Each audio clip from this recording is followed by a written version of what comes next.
Assalamualaikum warahmatullahi wabarakatuh. Salam sejahtera, semoga kita selalu diberikan kesehatan dalam menjalani segala aktivitas. Perkenalkan, saya Rahman MPD, dosen tetap program studi pendidikan ekonomi, Fakultas Keguruan dan Ilmu Pendidikan pada Universitas Palangkaraya. Saat ini saya sedang mengikuti proses sertifikasi dosen gelombang 1 yang diselenggarakan Kemendikti-Saintek tahun 2025. Saya akan menyusun dokumen pernyataan diri dosen dalam unjuk kerja Tridharma Perguruan Tinggi atau PDD UKT PT. Dalam kesempatan ini, saya akan memaparkan satu mata kuliah yang saya ampu, yaitu mata kuliah Manajemen Usaha Kecil. Saya mengajar mata kuliah Manajemen Usaha Kecil pada semester ganjil tahun ajaran 2024-2025. Dengan bobot 2 SKS, dan mata kuliah Manajemen Usaha Kecil ini merupakan mata kuliah wajib. Adapun deskripsi mata kuliah Manajemen Usaha Kecil ini yaitu bertujuan untuk memberikan pemahaman mendalam mengenai pengetahuan tentang konsep dasar usaha, usaha kecil, etika dan norma dalam usaha, strategi dan memilih jenis usaha kecil, prinsip dan peluang usaha kecil, fungsi manajemen pada usaha kecil, kepemimpinan dan pengawasan, teknologi usaha kecil, pengelolaan keuangan dan SDM pada usaha kecil, serta dibekali untuk membuat proposal organisasi usaha kecil dan menerapkan berbagai metode pembelajaran ekonomi secara kreatif dan inovatif dalam pembelajaran ekonomi. Perkuliahan Manajemen Usaha Kecil diselenggarakan secara luring atau pembelajaran tatap muka langsung. Perkuliahan dilaksanakan melalui diskusi interaktif, studi kasus atau proyek, dan presentasi secara langsung di kelas. Metode pembelajaran yang saya terapkan bersifat aktif, partisipatif, dan berbasis pada studi kasus atau proyek pada usaha kecil.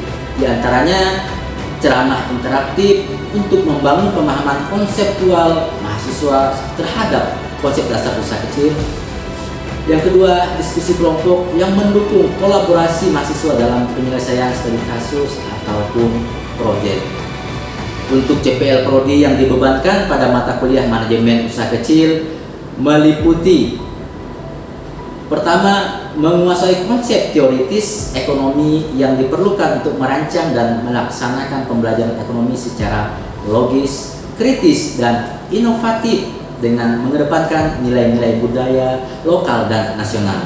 Yang kedua, menguasai konsep teoritis dan prinsip manajerial serta menerapkannya dengan didukung oleh soft kompetensi dalam bidang pendidikan ekonomi dengan penuh tanggung jawab serta menjunjung tinggi nilai-nilai budaya lokal dan nasional.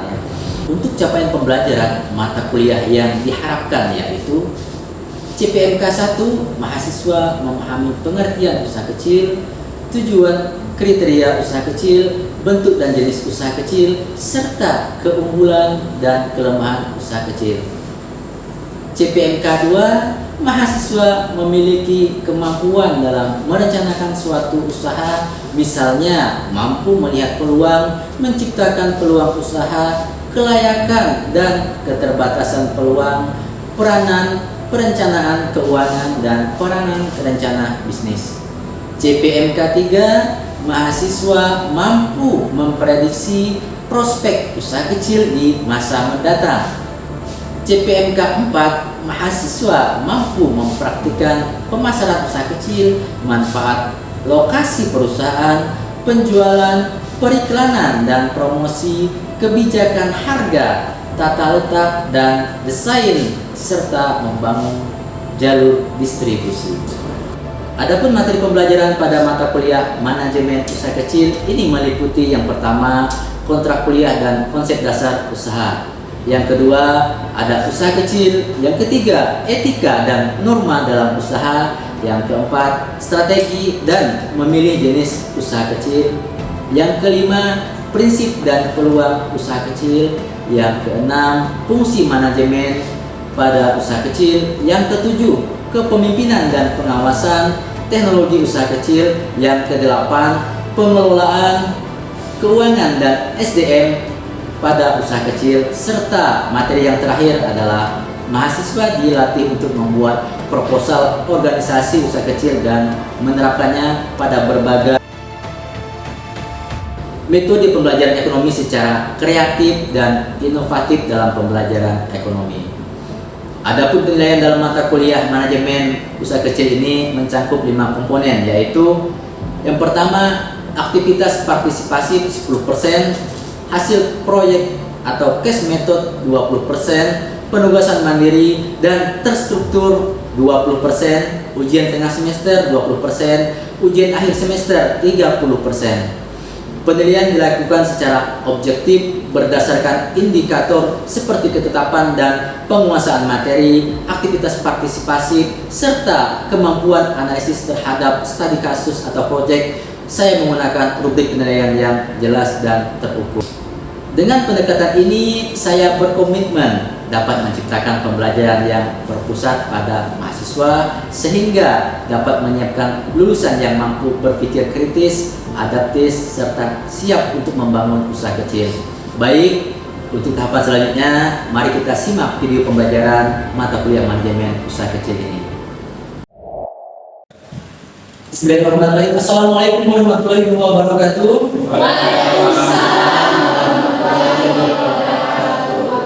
Selamat pagi semuanya.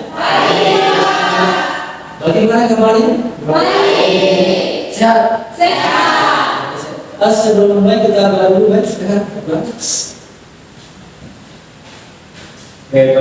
sebelum kita mulai pembelajaran pada siang hari ini, alangkah baiknya kita berdoa menurut kepercayaan kita masing-masing. Berdoa dimulai. Berdoa selesai. Hari ini kita masuk siapa? Moret. Satu orang. Yang lain? Ada semua. Bisa semua sih? Sudah makan semuanya? Sudah ya, tinggal makan siang lagi. Oke, pada hari ini kita masuk ke pertemuan kedua. Ya, sebelumnya kita sedikit membahas terkait dengan materi manajemen usaha kecil pada pertemuan pertama, tapi tidak apa-apa. Kembangkan kemarin, jadi Bapak hanya membahas sedikit aja di awal terkait dengan pengertiannya ya. Masih ingat nggak kira-kira pengertian dari manajemen usaha kecil? Kegiatan ekonomi produktif yang dilakukan oleh orang, perseorangan, atau badan usaha. Ya, jadi kan ekonomi produktif yang dilakukan oleh perseorangan atau badan usaha ya. Oke. Kita sebelum masuk ke materi, kita bahas dulu sub CPMK kita pada hari ini biar kalian tahu apa substansi yang akan Bapak jelaskan. Sini akan membahas terkait dengan sub CPMK-nya adalah mampu memahami pengertian usaha kecil, kedua kriteria usaha kecil, bentuk dari usaha kecil, serta keunggulan dan kelemahan dari usaha kecil itu. Ini adalah sub CPMK. Kebetulan kita kemarin sudah membahas sedikit tentang UMKM ya, usaha kecil, mikro kecil dan menengah ya. Jadi ini ada kelanjutannya yang saya membahas di posisi tengah-tengah, yaitu usaha kecilnya ya. Karena mata kuliah ini salah satu mata kuliah wajib ya. Kalian harus memahami jawabannya. Mungkin dari kalian ini ada yang akan menjadi seorang entrepreneur ya, meskipun skalanya skala kecil ya. Itu. Ini indikatornya. Indikatornya adalah pengertian usaha kecil yang akan kita bahas nanti ke depannya, tujuan usaha kecil, kriteria usaha kecil, bentuk dan jenis usaha kecil, serta keunggulan dan kelemahan dari usaha kecil itu. Ini akan kita bahas nanti ke depannya. Oke. Ini pengertiannya. Pengertian adalah usaha kecil adalah kegiatan ekonomi produktif yang dilakukan oleh orang perseorangan atau badan usaha, bukan usaha atau cabang dari usaha menengah atau besar.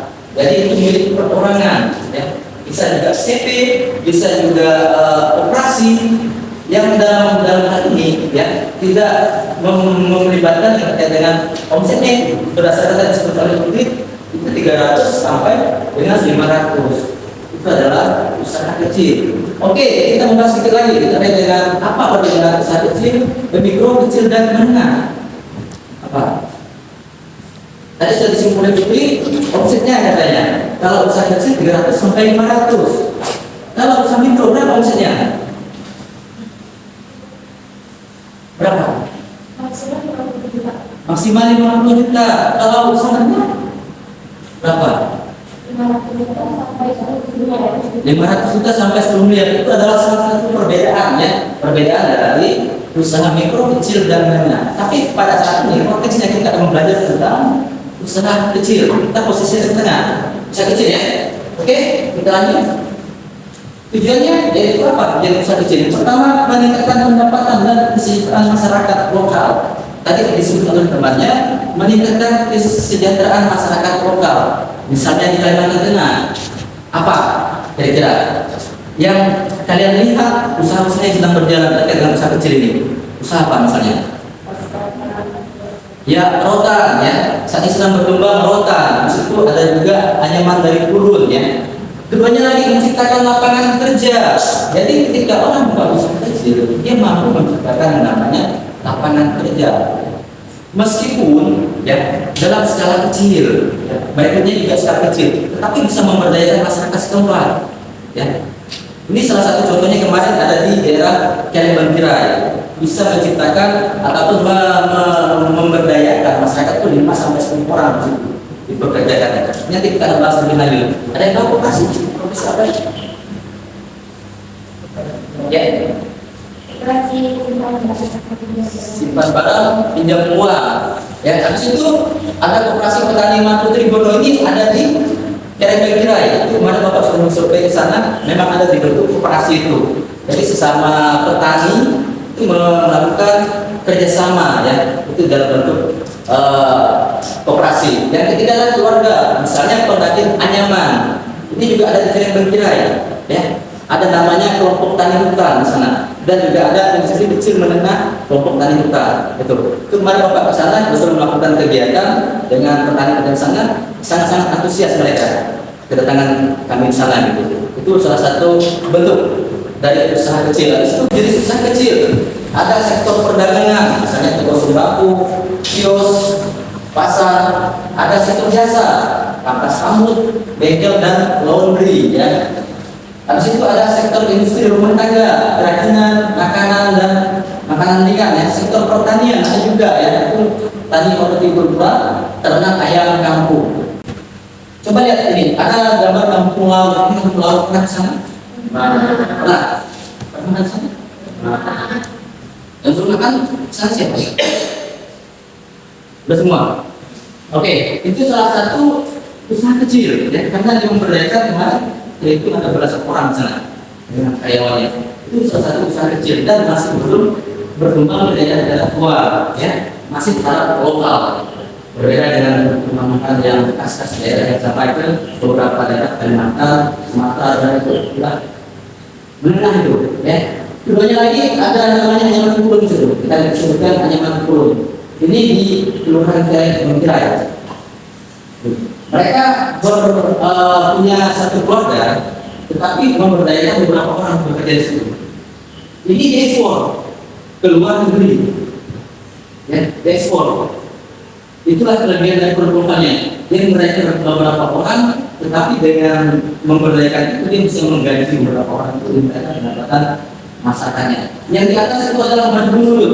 Itu di Kalimantan juga bapak kemarin fotonya. Itu bapak sendiri yang fotonya. Yang foto itu pakai tas itu. Maaf ya, memang ada tambahan di dalam. Dan itu bapaknya tidak malu. Ketika tahun kemarin juga meninggal di akhir tahun.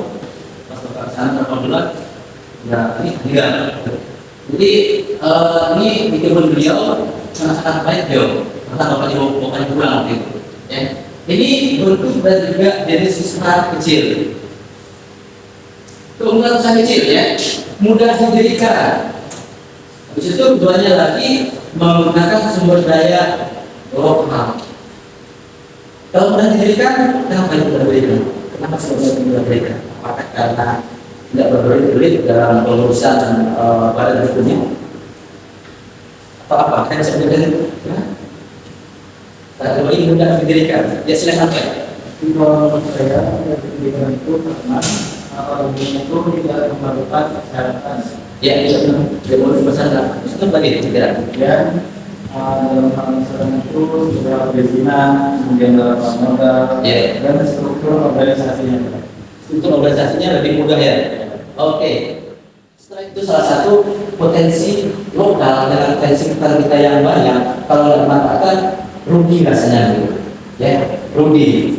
Kalau misalnya ada yang dari lurahnya dan Mas, sepertinya kalau membudidayakan hal seperti itu, sepertinya menarik itu. Kalau membudidayakan potensi-potensi yang ada, salah satunya madu belut ini. Madu belut ini kalau tempatnya enak, ini pasti akan mudah berkembang. Tapi kalau tempatnya agak kurang, ya akan sulit untuk berkembang, akan dia pergi pulang. Ini adalah salah satu bentuk usaha-usaha kecil yang ada di Kalimantan Tengah, khususnya di Palangkaraya. Oke? Ketiga adalah adaptif terhadap perubahan pasar. Dia mudah beradaptasi usaha kecil ini. Karena usaha-usaha kecil yang ada di Palangkaraya, contohnya salah satunya apa ya? Bapak Tega di situ. Ada yang bersih Abah Anung. Pernah makan situ? Pernah. Gimana rasanya? Enak. Mau lagi nggak sana? Kalau terakhir, manusia nggak terkredit. Ya, ini dengan bahasa bervariasi mereka memberikan promo, ya. Ada 13.000 paketnya, ada 15.000, ada juga paket itu 15.000 juga 15.000. Ini adalah usaha kecil saat ini sangat ramai dikunjungi. Bahkan omsetnya per bulan lebih dari 50 juta. Ya, lebih dari 50 juta. Jadi usaha perorangan, ya, punya Bapak Anung ya, Bapak Anung ya. Ada perubahan pasar, mereka menyesuaikan dengan selera di Palangkaraya. Ya, selera di Palangkaraya. Kemarin sempat berkomunikasi, waktu itu mereka akan membuka cabang katanya di Pangkalan Luhur, gitu, ibu-ibunya. Tapi kita berkembang nih, berkembang dari usaha kecil menjadi menengah ke depannya. Bisa jadi seperti itu ya, karena beradaptasi dari mudah dengan beradaptasi pada masyarakatnya, gitu, seperti itu. Yang keempat, kelemahan usaha kecil, ya. Apa sih kelemahan pertama? Modal terbatas. Berapa sih modal terbatas? Berapa? Modal dari usaha kecil? Berapa? Berapa? 50 sampai 500, ya.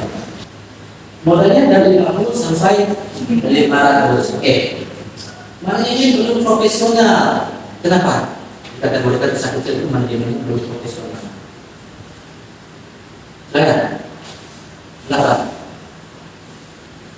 Manajemennya belum profesional. Laporan rugi secara pasti, Ya, tidak tahu laporan rugi secara pasti. tidak tahu laporan rugi secara pasti. Belum ada pembukuan yang Belum ada pembukuan yang jelas. yang jelas, ya. Belum ada pembukuan yang jelas. Lagi naik. Tidak punya strategi pemasaran yang jelas. Ya, tidak punya strategi pemasaran yang mereka hanya ketika ada yang membeli dalam partai besar, mereka mulai seperti itu. Jadi belum ada pembagian yang terarah. Yang penting ketika itu laku semua, maka akan dijual semua seperti itu. Seperti itu bangsa kecil. Ada yang lain? Kan? Sebaik. Baru ini. Ya, silakan Tuan. Kalau dalam salah satu itu biasanya belum terdaftar dengan baik, Pak. Ya, belum ada pembukaan yang jelas sama. Kenapa? Usaha kecil itu produk-produknya sulit bersaing dengan usaha besar. Kenapa? Ada penjelasan? Ya, silakan Putri. Sudah punya akses ke teknologi pemasaran yang modern. Tidak punya akses Teknologi teknologi masalah ke pengemasan modern. ya permasalahan modern ya, karena di sini tetap kelemahan dari usaha kecil dari sisi pengemasan ya masih kalah dengan usaha-usaha yang berskala besar. Mereka bisa membuat produk itu dalam kemasan yang menarik. Usaha skala kecil biasanya masih terbatas ya, terbatas. Dan juga dari teknologi mungkin dari usaha kecil ini masih menempatkan apa adanya ya, bukan sebisanya sebisanya dan bukan semaksimalnya, tapi apa adanya itu membuat usaha kecil ini sulit berkompetisi dan juga sulit untuk bersaing dengan usaha yang lebih besar itu. Yang keempat, akses pasar dan teknologi yang masih rendah. Kenapa akses pasarnya masih tergolong rendah dalam usaha kecil? Ya, Pak, ini kurangnya pemanfaatan teknologi digital, misalnya dari e-commerce atau media sosial. Ya, kurangnya pemasaran di media sosial. Ya, itu salah satu kelemahan dari usaha kecil. Dari yang lain itu Pemakaian mesin produksi modern. soalnya gimana? Pemakaian mesin produksi modern. Masih kurang dalam pemakaian produksi modern ya. Karena usaha kecil ini dia menyesuaikan dengan produk dengan bahan baku yang disediakan seperti itu, menyesuaikan ya. Tidak ada yang namanya besar-besaran. Jadi sesuai dengan permintaan itu ada dikerjakan seperti itu. Itu adalah salah satu kelemahan mereka. Dan juga aksesnya masih terbatas dengan konsumen di luar daerah. Ya. Baru pertama kemarin itu adalah Pulsio yang bisa diakses luar negeri, karena kemarin sempat dari luar negeri ke sini melihat animan-animan yang ada, sehingga mereka tertarik untuk melakukan impor ke negara mereka, ekspor dari kita, impor dari mereka seperti itu. Oke, kira-kira sampai sini ada yang ditanyakan nggak dari pembahasan kita? Ya. Kalau nggak ditanyakan, Bapak kasih tugas ya, kita jawab ke sini. Nanti kalian Bapak beri waktu 2 menit ya untuk memikirkan. Setelah 2 menit nanti Bapak tanya dengan pertanyaan ini. Silakan dilakukan jarinya. Silakan ya, kita kasih waktu 2 menit.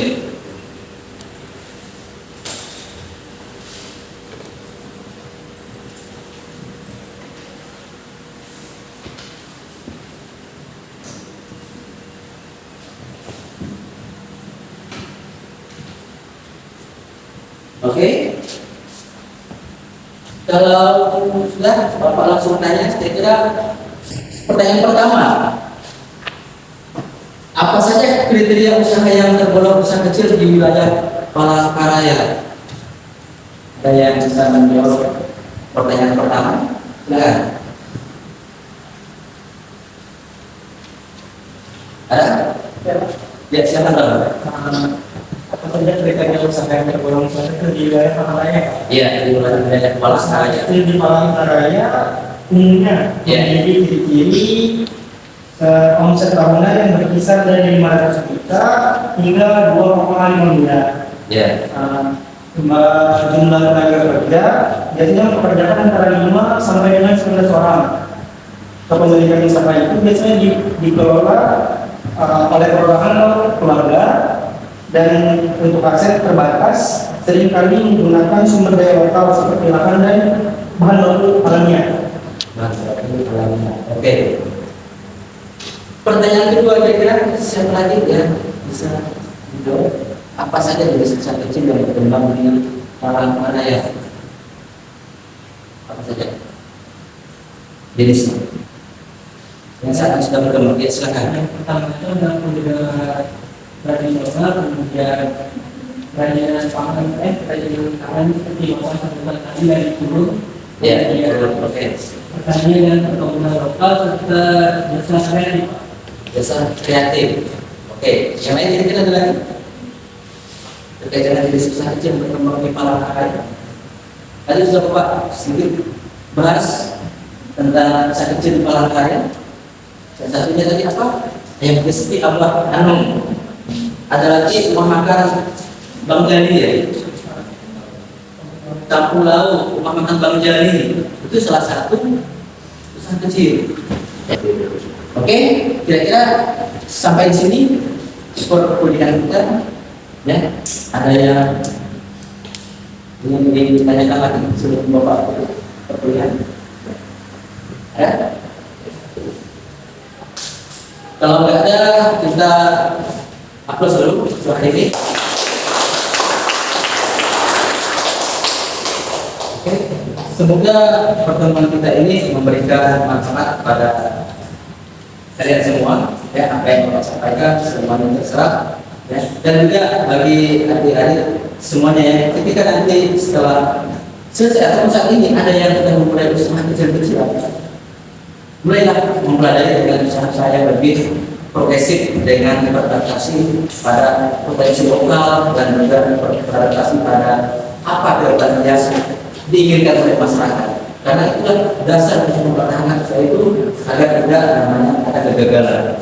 Banyak usaha gagal karena tidak bisa membaca peluang, tidak bisa membaca potensi yang ada di daerah untuk dikembangkan seperti itu. Ya, kita tidak bisa membaca apa sih selera masyarakat setempat. Itu juga membuat kegagalan dalam usaha. Ya, jadi dasarnya adalah pelajari potensi yang ada dan diasah terus kemampuan kalian dalam berusaha. Jangan pernah gagal. Oke, kita cukupkan sampai di sini. Bapak hanya dengan wabillahi taufiq wal hidayah. Wassalamualaikum warahmatullahi wabarakatuh. Kita bertemu lagi di minggu yang kedepannya, pertemuan ketiga. Oke, saya pulang. Sekian video rekaman pembelajaran dalam mata kuliah Manajemen Usaha Kecil pada program studi Pendidikan Ekonomi Universitas Palangkaraya. Video ini digunakan sebagai salah satu syarat penyusunan dokumen pernyataan diri dosen dalam unjuk kerja Tri Dharma Perguruan Tinggi atau PDD UKT PT. Semoga dapat menjadi pertimbangan baik dalam proses pengajuan sertifikasi dosen gelombang 1 tahun 2025. Terima kasih. Assalamualaikum warahmatullahi wabarakatuh.